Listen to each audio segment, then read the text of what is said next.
GM. Today's lesson, I'm going to talk about diversification of trading strategies. So this one's a little bit different. It's very much trading focused. And so if you are a new trader or if you're in white belt, this might not make as much sense to you, but it will whenever you get to blue belt and beyond. And especially if you come back and revisit this, whenever you get to that point, you'll understand it a lot better.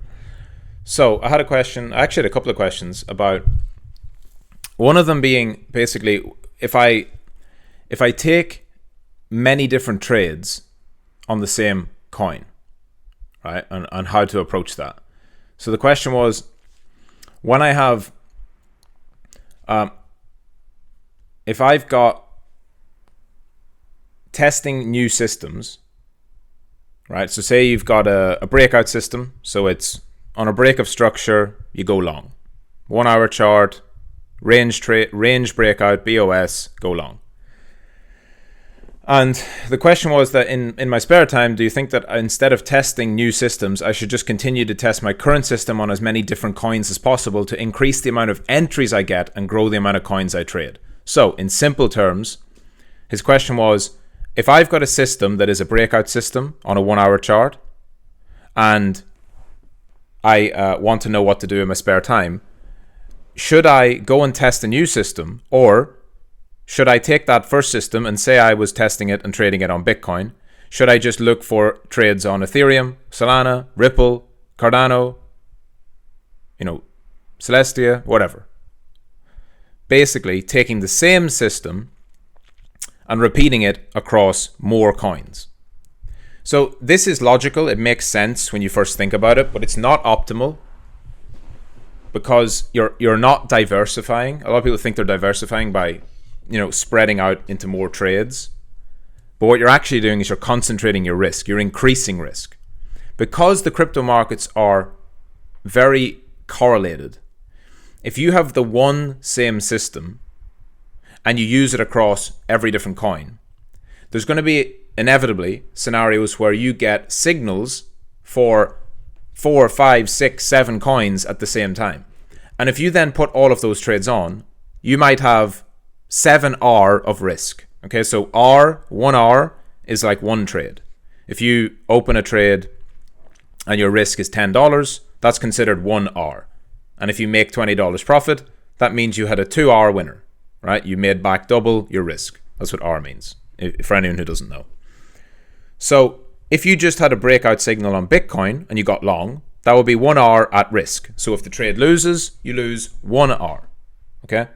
Now, if you have that same system, inevitably it's going to ping off on a bunch of alts, because alts tend to break out roughly at the same time, and you might have 6 or 7 trades on.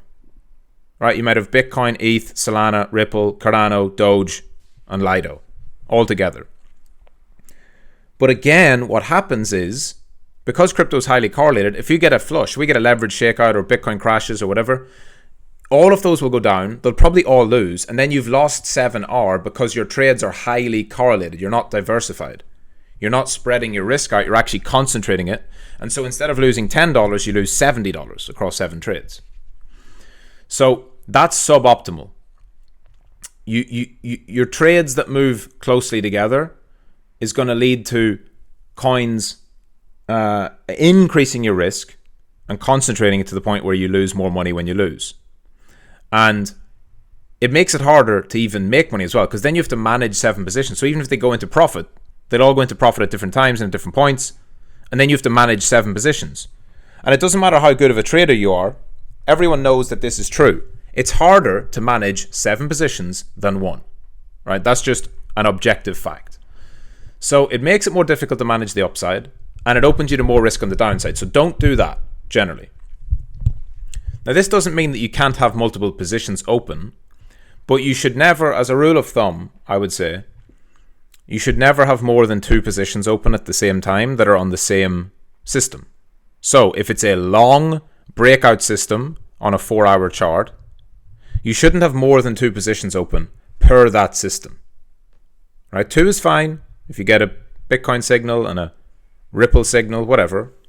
But I don't think doing 3 makes any sense. Because again, once you get into 3, you're over concentrating. You're concentrating your risk too much. So what you can do is you can look for coins that are loosely correlated.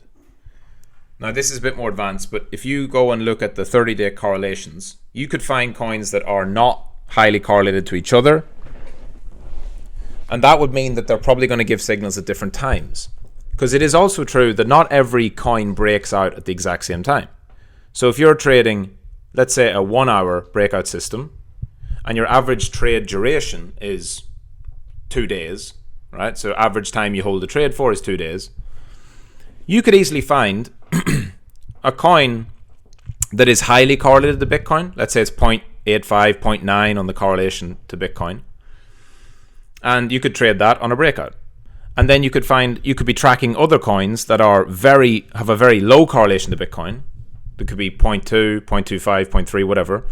And that are setting up, but they are not breaking out at the same time. And then tracking those. And if they break out maybe the following week, you could open that position. And even if they break out around the same time, you could still trade that because the correlation is lower. You wouldn't expect those coins to...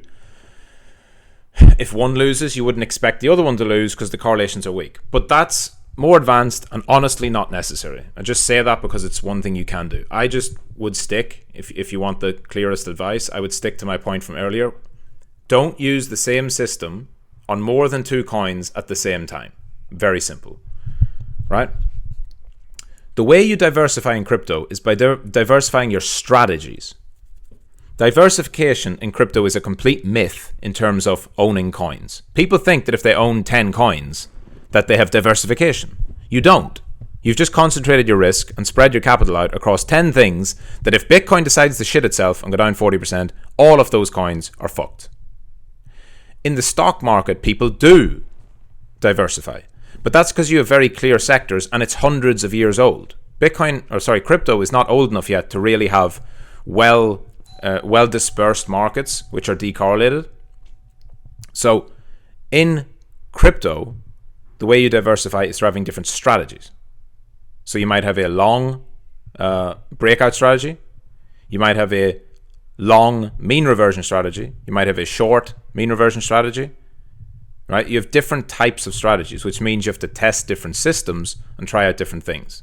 That's the way you will keep your positions diversified. If you want to have 4 or 5 positions open, they should be running on different strategies. That's the best way to minimize your risk while keeping yourself exposed to markets and being able to take your trades when the system sets up.